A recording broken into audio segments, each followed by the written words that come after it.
Welcome to the world of Minecraft, a land of endless blocks and limitless possibilities. But beneath the surface lies a deeper story, the story of evolution.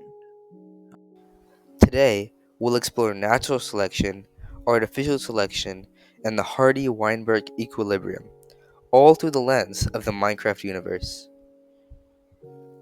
Here we have an example of natural selection.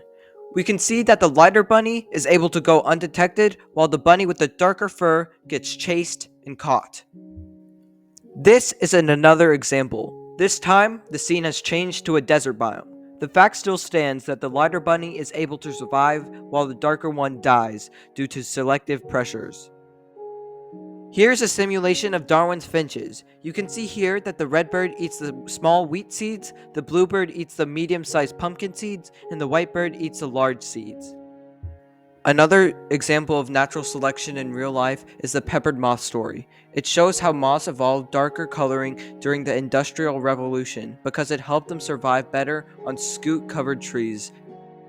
We will now play a little simulation of artificial selection. Oh, hello. Can I please get a horse, please? Yes, yes. Oh, yes, come here, horse. That's okay.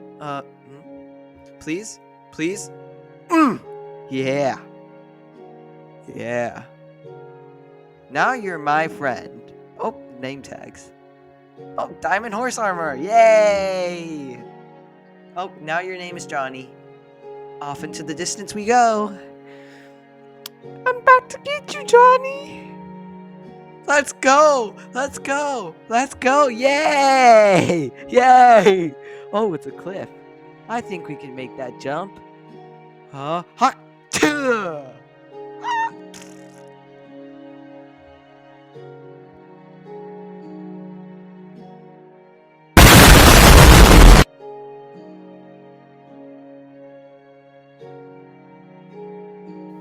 After that mishap, we now have a goal in mind: to find and breed the fastest horse possible.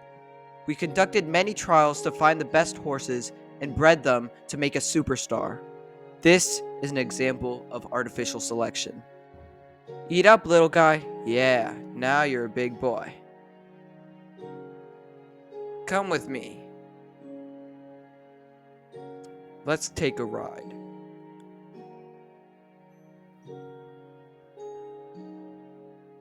Put that armor on. I'll see you tomorrow. It's the next day. Let's do this. Ready to overcome my fears? We can do it. Let's go. Ah! Yay! Yay, we did it.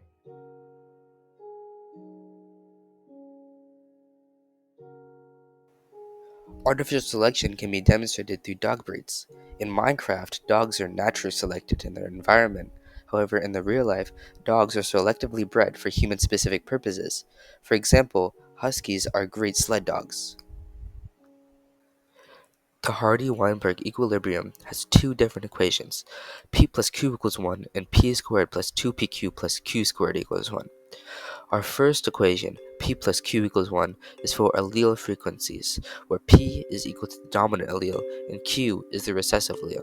Next, we have p squared plus 2pq plus q squared equals 1, which is for genotype frequencies, and we still use the same variables from p plus q equals 1. P squared here is homozygous dominant, 2pq is heterozygous, and q squared is homozygous recessive. Next are the 5 conditions for Hardy-Weinberg equilibrium to happen. First is no mutation, which would cause new alleles or old alleles to be changed. Next is no natural selection, which allow each allele to have an equal probability of being passed on to the next generation. Next is no gene flow, which would cause changes in the allele frequencies. Next is random mating, which still causes differences in the allele frequencies.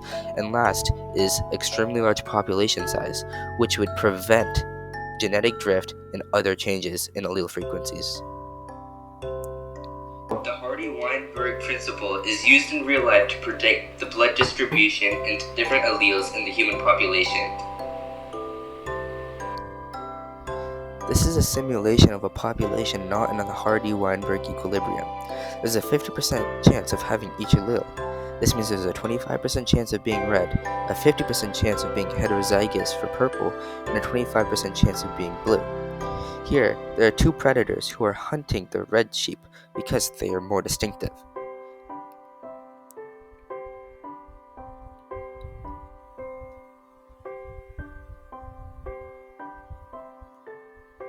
Now, this is a simulation of a population in Hardy-Weinberg equilibrium.